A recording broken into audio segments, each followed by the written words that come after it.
Ya, Assalamualaikum warahmatullahi wabarakatuh. Selamat pagi.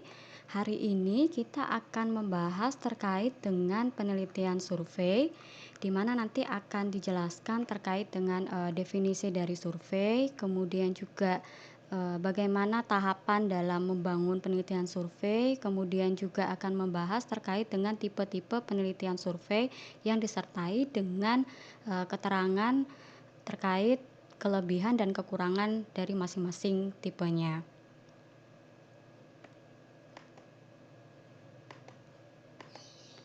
Nah, pertama terkait dengan definisi survei, apa itu survei? Jadi, survei merupakan teknik pengumpulan data yang paling sering digunakan dalam ilmu sosial. Nah, menurut Neumann 2014, survei adalah suatu metode penelitian di mana peneliti memberikan beberapa pertanyaan kepada beberapa responden terkait keyakinan, pendapat, karakteristik, dan perilaku mereka di saat ini atau di masa lalu. Dengan demikian, survei menjadi tepat digunakan ketika kita ingin mempelajari tentang keyakinan atau perilaku yang bersifat self-reported. Sebagian besar survei itu menanyakan beberapa pertanyaan sekaligus sehingga dapat digunakan untuk mengukur beberapa variabel dalam waktu bersamaan, dan hal ini memungkinkan kita untuk bisa mengumpulkan informasi deskriptif dan menguji beberapa hipotesis dalam satu survei. Kita dapat menggunakan survei itu pada penelitian eksplorasi, deskriptif, maupun eksplanatori. Kemudian untuk perbedaan antara survei dengan eksperimen, itu bisa kita lihat pertama dari segi partisipan. Pada penelitian eksperimen, partisipannya adalah sejumlah kecil sampel yang dibagi ke dalam beberapa kelompok yang setara. Sementara pada survei, partisipannya adalah terdiri dari beberapa orang responden yang diberikan beberapa pertanyaan yang sama. Dari sini dapat diketahui bahwa jumlah partisipan pada survei itu pada umumnya lebih banyak dibandingkan partisipan di penelitian eksperimen. Yang kedua itu dari segi hipotesis. Pada penelitian eksperimen itu kita hanya menguji satu atau dua hipotesis. Sementara pada penelitian survei itu kita bisa mengukur banyak variabel sekaligus melalui beberapa pertanyaan, sehingga kemudian kita dapat menguji beberapa hipotesis secara bersamaan. Kemudian yang ketiga dari segi prosedur, di mana pada eksperimen itu kita melakukan manipulasi kondisi sehingga partisipan tertentu menerima perlakuan tertentu, dan kemudian ada pengontrolan terhadap variabel pengganggu. Sementara pada survei itu kita hanya melakukan pengumpulan data dari pertanyaan tentang perilaku masa lalu, pengalaman, atau karakteristik dari responden. Nah, yang terakhir dari segi analisis data. Pada penelitian eksperimen itu kita membandingkan respon partisipan pada variabel dependen. Jadi kita membandingkan antara kelompok kontrol dengan kelompok eksperimen. Sementara pada penelitian survei itu kita menganalisis hubungan antara variabel secara statistik. Nah, selanjutnya terkait dengan pertanyaan dalam survei. Jadi, ada beberapa hal yang dapat ditanyakan dalam survei, antara lain berupa yang pertama perilaku. Contohnya, misalnya pertanyaan surveinya adalah seberapa sering Anda menyikat gigi. Kemudian yang kedua bisa juga terkait dengan sikap, kepercayaan, atau pendapat. Misalnya, menurut Anda, apa masalah terbesar yang dihadapi Indonesia saat ini? Yang ketiga, bisa juga menanyakan terkait dengan karakteristik individu. Misalnya, berapa usia Anda saat ini? Kemudian yang keempat, bisa terkait dengan harapan. Misalnya, apakah Anda berencana untuk menikah dalam 1 tahun ke depan? Dan juga bisa dalam bentuk self classification. Misalnya, apakah Anda menganggap diri Anda sebagai orang yang religius atau tidak? Dan yang terakhir adalah berupa pengetahuan. Misalnya, Apakah Anda mengetahui berapa persentase pasien COVID-19 yang berhasil sembuh di Indonesia saat ini? Nah, ini adalah hal-hal yang bisa ditanyakan di dalam survei. Berikutnya adalah terkait dengan tahapan penyusunan survei. Pada penelitian survei, itu peneliti menggunakan pendekatan deduktif. Pendekatan deduktif merupakan pendekatan penelitian di mana peneliti memulai sebuah penelitian dengan sebuah teori atau masalah dan kemudian melakukan pengukuran serta analisis data. Setelah peneliti menentukan bahwa metode survei merupakan metode yang paling tepat, peneliti kemudian melakukan tahapan penyusunan survei yang terdiri dari 6 tahap. Tahap yang pertama, pada tahap ini peneliti akan memulai dengan membangun hipotesis yang akan diuji. Setelah itu, peneliti akan menentukan tipe survei dan menyusun pertanyaan yang akan dimuat di dalam survei beserta kategori respon atau jawaban yang disediakan.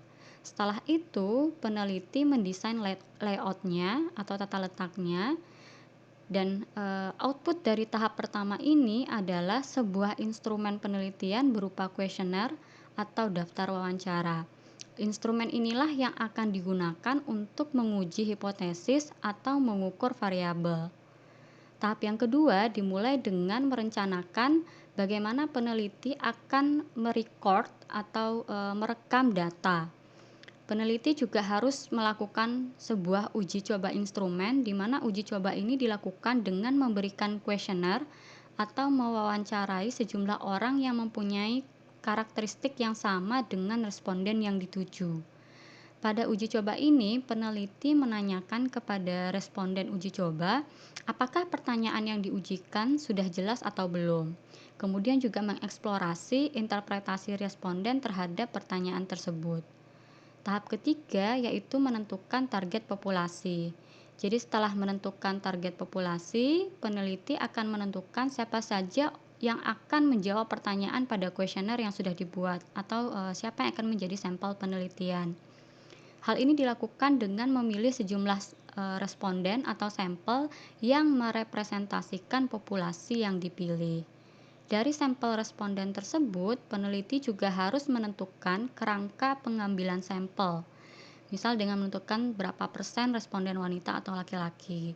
Kemudian menentukan ukuran sampel sehingga terpilihlah sampel yang akan mengisi survei. Selanjutnya, pada tahap keempat, peneliti siap mengumpulkan data. Peneliti menemui responden secara langsung atau bisa juga melalui telepon atau email, tergantung dari tipe survei yang dipilih oleh peneliti. Kemudian peneliti akan melakukan pengambilan data, baik berupa melaksanakan wawancara atau memberikan kuesioner untuk diisi.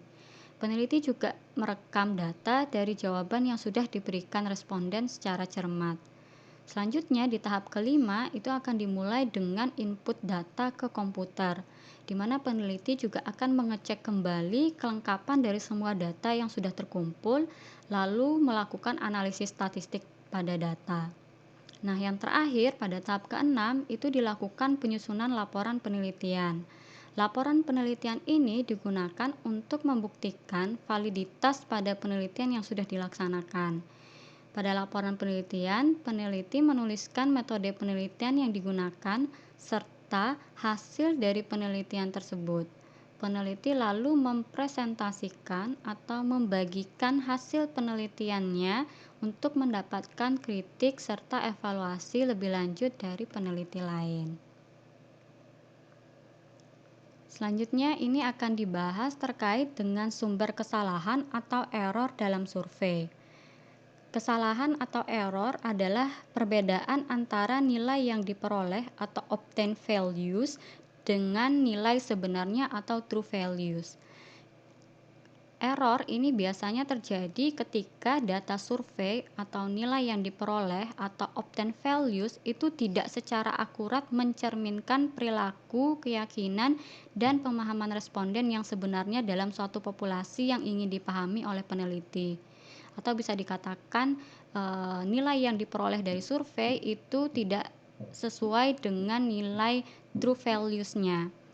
Nah, kesalahan dalam survei itu bisa dikategorikan menjadi 3. Yang pertama, kesalahan dalam pemilihan responden. Ada 3 jenis. Yang pertama itu sampling error, di mana peneliti melakukan kesalahan dalam pengambilan sampel. Misalnya ketika peneliti menggunakan metode pengambilan sampel non-probabilitas.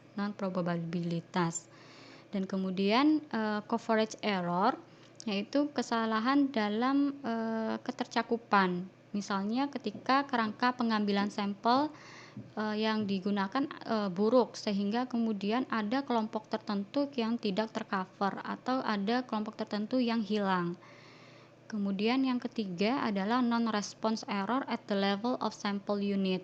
Nah, ini adalah kesalahan di tingkat unit sampel, misalnya ketika responden menolak untuk menjawab. Selanjutnya di kategori yang kedua, yaitu kesalahan dalam menjawab pertanyaan survei. Ini ada 3 juga. Yang pertama, non-response error specific to a survey item. Nah, ini misalnya pertanyaan tertentu yang dilewati atau diabaikan oleh responden. Kemudian yang kedua, measurement error caused by respondent. Ini adalah kesalahan dalam pengukuran yang disebabkan oleh responden. Misalnya responden tidak mendengarkan dengan seksama terkait dengan instruksi pengerjaannya, sehingga kemudian ada kesalahan dalam pengerjaannya. Dan kemudian yang ketiga terkait dengan measurement error caused by interviewers. Nah, ini adalah kesalahan yang disebabkan oleh pewawancara, di mana contohnya misalnya pewawancara ceroboh dalam membaca pertanyaan atau bisa jadi dalam merekam jawaban dari responden. Yang ketiga yaitu kesalahan administrasi survei. Nah, pada kesalahan administrasi survei ini bisa dikelompokkan menjadi 3. Yang pertama, post survey error, yaitu kesalahan yang terjadi pasca survei, misalnya kesalahan dalam pentransferan data ke dalam bentuk elektronik. Dan kemudian yang kedua bisa mode effect, yaitu adanya perbedaan karena metode survei, entah itu melalui email secara langsung atau melalui internet. Dan kemudian comparability error, yaitu kesalahan komparabilitas, misalnya survei organisasi, negara, atau periode waktu yang berbeda menghasilkan data yang berbeda untuk responden yang sama di tempat yang sama. Nah, berikutnya adalah prinsip penulisan pertanyaan yang baik. Kuesioner dapat dimulai dengan pernyataan pembuka seperti memberikan informasi terkait peneliti, kemudian apa tujuan penelitian, kemudian juga menyampaikan informed consent dan sebagainya. Dan kemudian dalam kuesioner juga dapat disertakan instruksi pengerjaan agar responden dapat menjawab pertanyaan dengan jelas. Pertanyaan yang diajukan peneliti itu harus singkat, jelas, serta mempertimbangkan perspektif responden. Pertanyaan yang baik dapat menentukan validitas dan reliabilitas dari suatu penelitian. Nah, ini ada 11 hal yang harus dihindari dalam membuat pertanyaan survei. Di antaranya yang pertama, hindari penggunaan jargon, slang, dan singkatan. Hal ini dilakukan tentunya karena tidak semua responden akan mengerti arti kata slang atau singkatan yang digunakan. Kata slang yang digunakan itu akan membuat multi persepsi atau malah bisa membuat responden tidak memahami apa yang ditanyakan. Misalnya penggunaan kata alay. Ada pertanyaan misalnya, seberapa sering Anda bertingkah laku alay di media sosial? Nah, kata alay ini sendiri belum tentu dipahami secara sama oleh semua responden. Nah, yang kedua, hindari ambiguitas, kebingungan, dan ketidakjelasan. Terkadang peneliti akan membuat asumsi yang tidak disadari tanpa memikirkan dari sisi responden. Misalnya dengan menghindari pertanyaan, apakah Anda sering tidur yang cukup? Kata sering yang kita gunakan di dalam pertanyaan tersebut itu bisa memiliki interpretasi yang berbeda pada tiap responden, dan hal ini akan membuat responden bingung. Yang ketiga, hindari kata-kata yang syarat akan emosi. Jadi kata-kata dengan konotasi emosi yang kuat itu bisa mempengaruhi bagaimana responden merespon atau menjawab pertanyaan. Misalnya, ketika kita membuat, pertanyaan di survei, "Apa yang Anda pikirkan tentang teroris pembunuh yang mengancam untuk mencuri kebebasan orang yang cinta damai?" Misalnya. Dan kemudian yang keempat, menghindari prestige bias. Nah, masalah yang menyangkut orang dengan status sosial yang tinggi itu dapat mempengaruhi jawaban responden. Sehingga kemudian hindari menghubungkan sebuah pernyataan dengan, sebuah kelompok atau orang yang dianggap terhormat. Responden mungkin akan menjawab berdasarkan perasaan mereka terhadap orang tersebut daripada isu yang, bersangkutan. Contohnya misalnya, apakah Anda setuju dengan pernyataan dokter bahwa asap rokok berbahaya bagi mereka yang perokok pasif? Dari contoh di atas, dari contoh ini kita bisa lihat bahwa seakan-akan responden nantinya akan dipengaruhi oleh pernyataan yang dikemukakan oleh dokter selaku kelompok yang dianggap memiliki prestis. Yang kelima, hindari pertanyaan ganda. Pertanyaan ganda merupakan pertanyaan yang memuat dua atau lebih topik yang ingin ditanyakan. Hal ini membuat jawaban responden menjadi ambigu. Misalnya, apakah perusahaan Anda menawarkan asuransi kesehatan dan bonus akhir tahun? Dengan menjawab ya atau tidak, maka responden akan mengalami kebingungan dengan jawaban yang diberikan. Karena bisa saja ada yang menjawab ya, tapi sebenarnya hanya merujuk kepada asuransi kesehatan sementara bonus akhir tahun tidak. Dan sebaliknya. Nah, kemudian hindari pertanyaan yang bersifat leading atau mengarahkan. Jangan membuat responden sadar akan apa jawaban yang peneliti inginkan. Pertanyaan yang bersifat leading ini akan mengarahkan responden untuk memilih suatu jawaban dari kata-kata yang digunakan. Misalnya, Anda tidak merokok kan? Nah, itu dihindari. Kemudian yang ketujuh, hindari pertanyaan yang melampaui kemampuan responden. Jadi, menanyakan pertanyaan yang responden tidak tahu, itu akan membuat responden frustasi dan menghasilkan jawaban yang tidak berkualitas atau kualitasnya rendah.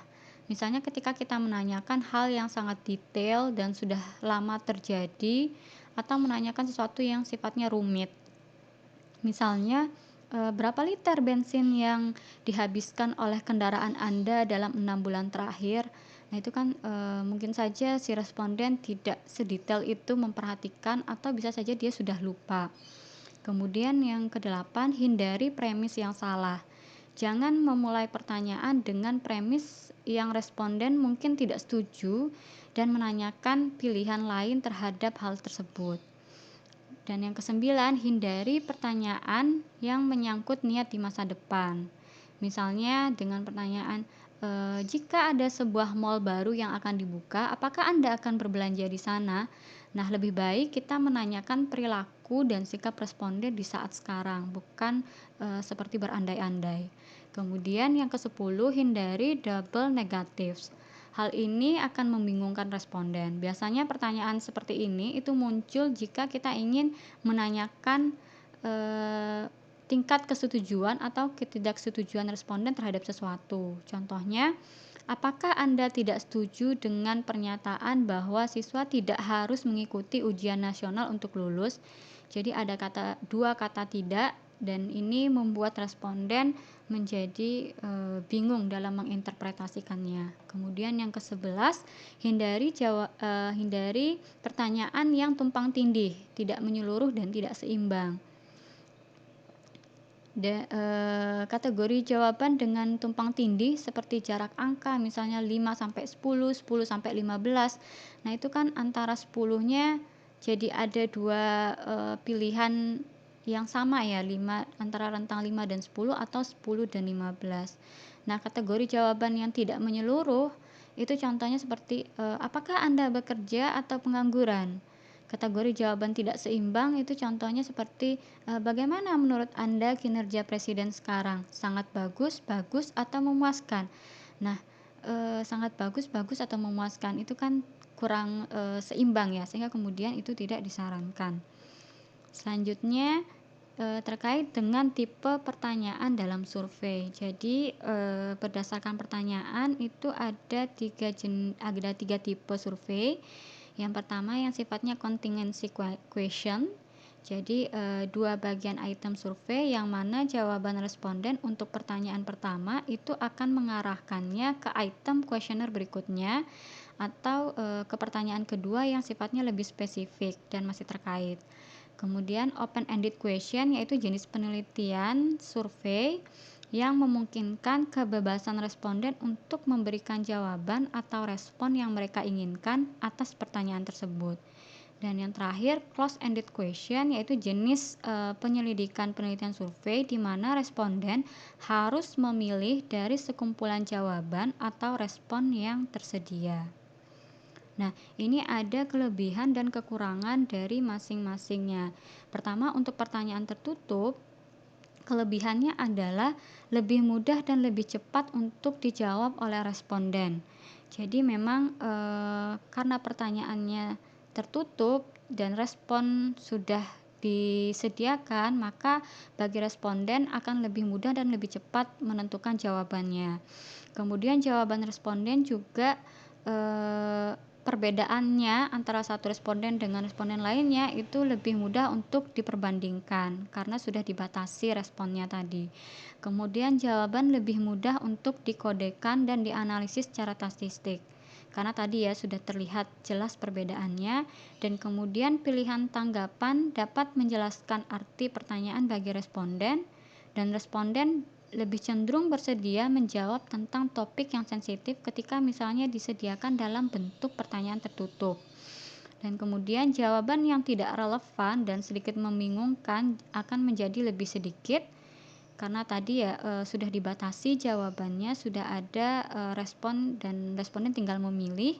Kemudian responden yang kurang pandai berbicara itu tidak akan mengalami kerugian karena sudah tinggal memilih, dan kemudian replikasi juga akan lebih mudah dilakukan. Nah, namun demikian ternyata juga ada kekurangan dari pertanyaan tertutup. Yang pertama itu responden tidak memiliki pendapat atau pengetahuan untuk bisa menjawab. Jadi memang responden tidak bisa dengan bebas menyampaikan pendapatnya, dan kemudian responden bisa frustasi kalau misalnya jawaban yang mereka inginkan itu tidak ada di pilihan jawaban, dan kemudian akan membingungkan jika ternyata banyak pilihan tanggapan yang ditawarkan. Misalnya ada 20 pilihan tanggapan dan mereka harus memilih di antara 20 itu. Kemudian bisa juga memunculkan salah tafsir suatu pertanyaan, dan kemudian perbedaan jawaban responden akan jadi kabur. Kemudian bisa juga terjadi kesalahan clerical di mana responden salah menandai jawabannya, dan kemudian memaksa responden untuk memberikan tanggapan yang sederhana terhadap masalah yang kompleks karena tadi ya jawabannya sudah ada disediakan dan responden tinggal memilih, namun ternyata untuk hal-hal yang sifatnya kompleks ini menjadi membatasi. Kemudian memaksa responden untuk membuat pilihan yang tidak sesuai dengan kenyataan ketika misalnya responden tidak menemukan hal yang sesuai dengan dirinya pada opsi jawaban yang diberikan. Nah, berikutnya terkait dengan pertanyaan terbuka, ini ada kelebihan dan kekurangan. Jadi kalau yang kelebihannya yang pertama, pertanyaan terbuka itu akan mengizinkan kemungkinan jawaban yang tidak terbatas. Jadi responden akan bisa menjawab dengan lebih leluasa, dan kemudian responden bisa menjawab dengan lebih rinci dan memperjelas jawabannya. Kemudian juga bisa membantu peneliti untuk menemukan temuan yang sebelumnya tidak terduga, dan kemudian memungkinkan diperoleh jawaban yang memadai untuk masalah yang kompleks. Kemudian juga mengizinkan kreativitas, ekspresi diri, kedetailan dari responden, dan kemudian mengungkapkan logika responden, proses berpikir, dan kerangka acuan. Sementara untuk kekurangannya yaitu responden yang berbeda memberikan tingkat detail jawaban yang berbeda, dan kemudian tanggapan mungkin saja tidak relevan karena saking meluasnya tadi. Kemudian juga perbandingan dan analisis statistik menjadi semakin sulit untuk dilakukan karena jawabannya sungguh beragam, dan kemudian respon pengkodean terhadap respon juga akan menjadi lebih sulit. Kemudian responden yang pandai berbicara atau menyusun kata-kata itu akan memiliki keuntungan, sementara yang tidak begitu pandai dalam menyusun kata-kata itu akan mengalami kerugian. Kemudian pertanyaan mungkin terlalu umum untuk responden sehingga responden bisa kehilangan arah dalam menjawab, dalam artian jawabannya akan bisa menjadi sangat meluas dan tidak fokus. Kemudian rekam jawaban atau verbatim akan menjadi lebih sulit dilakukan, dan kemudian responden bisa saja merasakan terintimidasi oleh pertanyaan dan kemudian akan membutuhkan kolom jawaban yang lebih luas pada kuesioner. Nah, ini ada tipe survei. Yang pertama, mail dan administratif survei. Jadi survei yang dilakukan dengan pengiriman email atau self-administrated. Kelebihannya adalah peneliti bisa memberikan atau mengirimkan kuesioner langsung kepada responden yang membaca instruksi dan pertanyaan secara langsung oleh responden, dan kemudian responden juga yang akan mencatat jawaban mereka sendiri. Kemudian yang kedua itu kelebihannya adalah membutuhkan biaya yang sangat rendah karena dilakukan melalui email. Kemudian yang ketiga, mampu mencakup wilayah geografis yang luas karena peneliti tidak perlu mendatangi responden, cukup dengan mengirimkan email.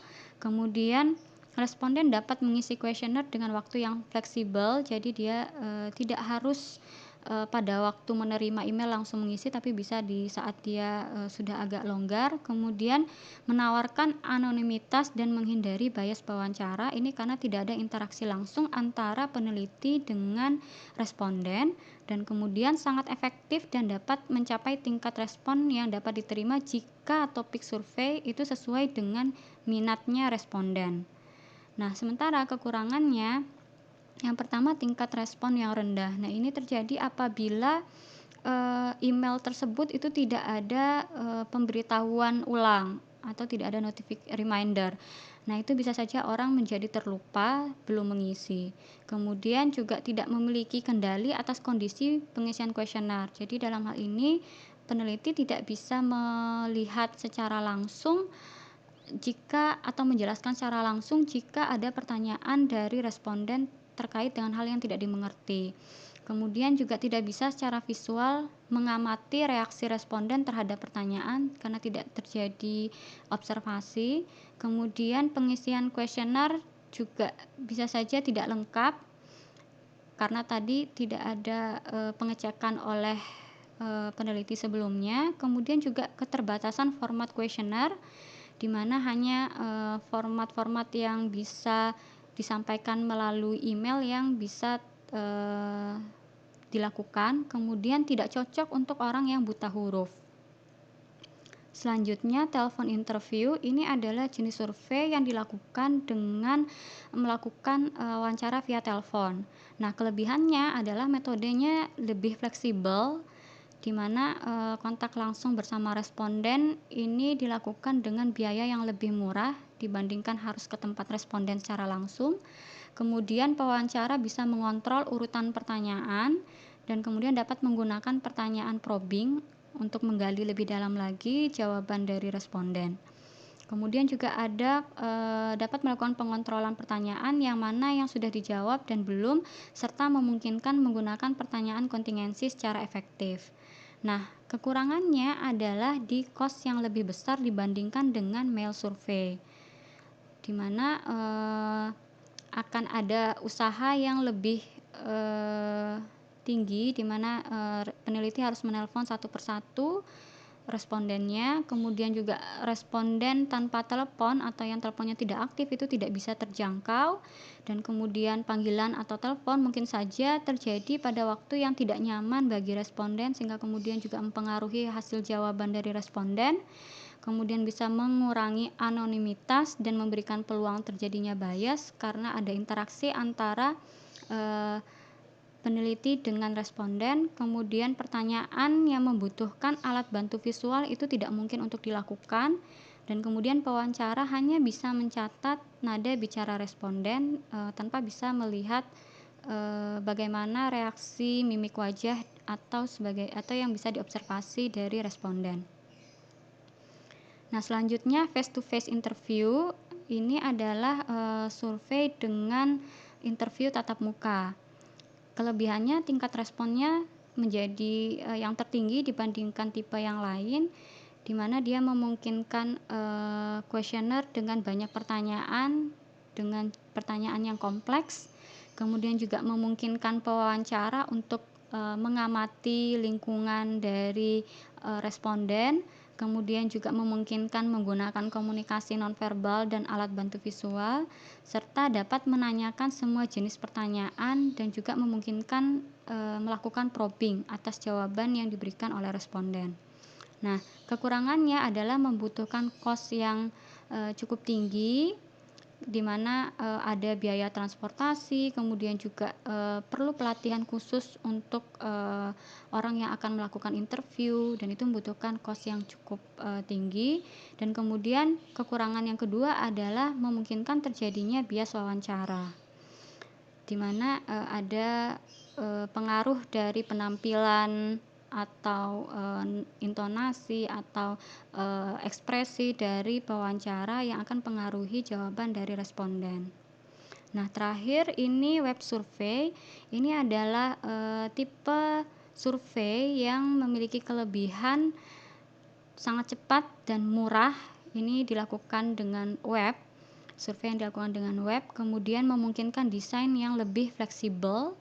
Namun ada kekurangannya, di mana ada 3 permasalahan. Yang pertama terkait dengan cakupan, di mana hanya bisa menjangkau responden yang memiliki akses internet, dan kemudian perlindungan privasi dan kerahasiaan responden. Jadi memang harus dipastikan bahwa ini dilakukan dengan menggunakan web yang aman. Kemudian yang ketiga, kompleksitas dari desain kuesioner. Oke, jika kita ingin merangkum, maka bisa diketahui secara administratif bahwa tipe survei yang paling murah itu adalah web survei, sementara yang paling mahal itu adalah face to face interview. Kemudian untuk tingkat kecepatan dalam pengumpulan datanya, yang paling cepat itu adalah web survei, sementara yang paling lambat itu adalah mail questionnaire, di mana mungkin dibutuhkan waktu yang lebih panjang ya untuk menunggu jawaban dari responden. Kemudian untuk respon rate-nya juga ternyata yang paling tinggi itu adalah face to face interview, sementara yang paling rendah adalah mail questionnaire. Ya, kurang lebih seperti ini perbandingan dari tipe survei, yaitu mail questionnaire, telepon interview, face to face interview, dan web survey. Terima kasih.